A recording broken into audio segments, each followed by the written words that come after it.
Chapter 22, America as a World Power. Section 3, the United States and Latin America. The United States wanted to build a canal across the narrow neck of Central America. They wanted to cut 8,000 miles off a trip from the East Coast to the West Coast by connecting the Atlantic and the Pacific. So if you are over here in New York, let's say, and you want to get to Los Angeles, you would have to travel all the way down around South America and come all the way back up. That's about 13,000 miles. So they were looking to cut 8,000 miles off that trip. Now there were plans to build this canal in Central America, and one attempt was started by the French, I believe, in Nicaragua, but that just did not work out. So they were looking at Panama, which is the narrowest piece of Central America. They figured they could build a canal through there. But Panama, however, was owned by the country of Colombia, which is in South America. And Roosevelt could not convince Colombia to lease him this strip of land. So he heard that the Panamanians were considering revolting against the Colombian government. So with a little help from Roosevelt, a revolution does happen. On November 2nd, 1903, a U.S. warship arrived outside of Colón, Panama, and the very next day the revolt began. And blocked by the United States warships, Colombian forces could not reach Panama to stop the rebellion, and Panama became an independent country. And the United States, of course, immediately recognized them as an independent country. Now, with a new government in place in Panama, the United States negotiated a deal to get land to build this canal. So the new Panamanian government leased a 10-mile wide strip of land across the Isthmus of Panama for $10 million, plus a $250,000 a year rent, if you will, for 99 years. And then after the 99 years, then complete control of the Panama Canal would go to Panama. So construction began on the canal in 1904. The first obstacle that had to be overcome was tropical diseases. Now, we know about them from the Spanish-American War, dealing with those diseases in Cuba. Well, it's similar in Panama. So workers faced tropical diseases like yellow fever and malaria, but those risks were reduced with a doctor's help. That doctor was Dr. William Gorgas, who had helped with the whole idea of yellow fever in Cuba. He organized a successful effort to rid the canal zone of disease-carrying mosquitoes. If he would not have been as successful, it would have taken much longer for the canal to be built. But he was, and it was helpful. Another risk for workers was working in these high mountains, because Panama, even though it's tiny and narrow, it is mountain-filled. And so you had to remove some of those mountains to build this canal. And by removing a mountain, you have to use explosives, and a lot of times you have avalanches and stuff like that that would bury workers. Some 6,000 people died making this canal. Now, if you look at this picture right here of the canal, here's a picture of the Panama Canal and how it would work. You have a ship who comes in, let's say over here, and you want to get into the lock, so you enter the lock, and the water starts to run in.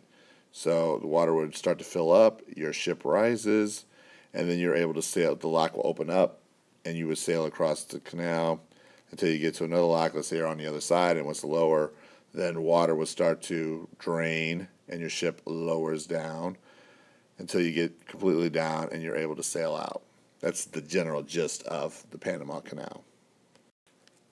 The Panama Canal will open on August 15th, 1914, linking the Atlantic and the Pacific Oceans. It took 10 years to complete and cost $375 million. Now, once again, if you're going from New York to San Francisco, you'd have to go all the way around South America to get there, which was 13,000 miles. With this canal now, right here, you cut off 8,000 miles. So you can just cut through here now to get to San Francisco. That's a 5,000-mile trip compared to a 13,000-mile trip. The Panama Canal allowed the U.S. to become more involved in Latin America. We can reach here now. American military power grew stronger and allowed the U.S. to enforce the Monroe Doctrine. If you remember, the Monroe Doctrine, created by President James Monroe, said that no European influence will be allowed in the Western Hemisphere.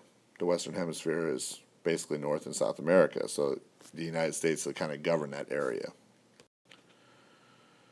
President Roosevelt created a policy called the Roosevelt Corollary, and it was kind of an addition. A corollary means an addition to a document, so in this case, the Monroe Doctrine, and it stated that the U.S. would intervene in any wrongdoing by Latin American countries.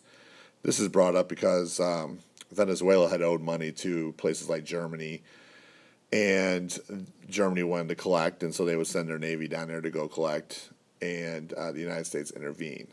The United States does not want to see European intervention in the Western Hemisphere. So this document, the corollary, stated that the U.S. would intervene in these wrongdoings, not anyone else. So it allowed the United States kind of become this independent or international police force in the Western Hemisphere. Now, a nickname for this particular policy was called the Big Stick Policy, because Roosevelt basically said, and kind of copied off African proverb, basically saying, carry a big stick, speak softly, and carry a big stick, and you'll go far. So it's basically meaning that you can't be all talk. You have to have some talk, but it's all about action. Under President William Howard Taft, he used a different policy called dollar diplomacy. That's influencing governments through economic, not military intervention. So, for example, he loaned money to Nicaragua, which is right here in Central America, in exchange for control over their national bank and the railway in that country. He also sent U.S. Marines to Nicaragua in 1911 to protect American interests while rebellion was happening. Woodrow Wilson, when he became president, believed that the United States had a moral obligation to promote democracy, and oftentimes that meant using the military. So he sent troops to assist Mexico's government during the Mexican Revolution. Mexicans were revolting against the harsh rule of Mexican dictator Porfirio Diaz. This started the Mexican Revolution, and the war affected the United States' interest because Americans had invested more than $1 billion in Mexican land, mining, oil, and railways. Business leaders felt that they would lose those investments. So in 1914, President Wilson learned that a German ship carrying weapons was headed to the port of Veracruz in Mexico. And to keep the weapons from reaching those rebels, Wilson ordered the Navy to seize Veracruz. Wilson acted again in 1916 when he sent John J. Pershing and 15,000 U.S. soldiers to Mexico to capture a rebel Mexican leader named Pancho Villa, who you see right here in this picture. This is Pershing. Pancho Villa had killed 17 Americans in New Mexico. Now, Pershing will fail to capture Pancho Villa, and Wilson will call Pershing back into the United States because Mexico wasn't happy with Americans invading, and they kind of went to the brink of war with the Mexicans there.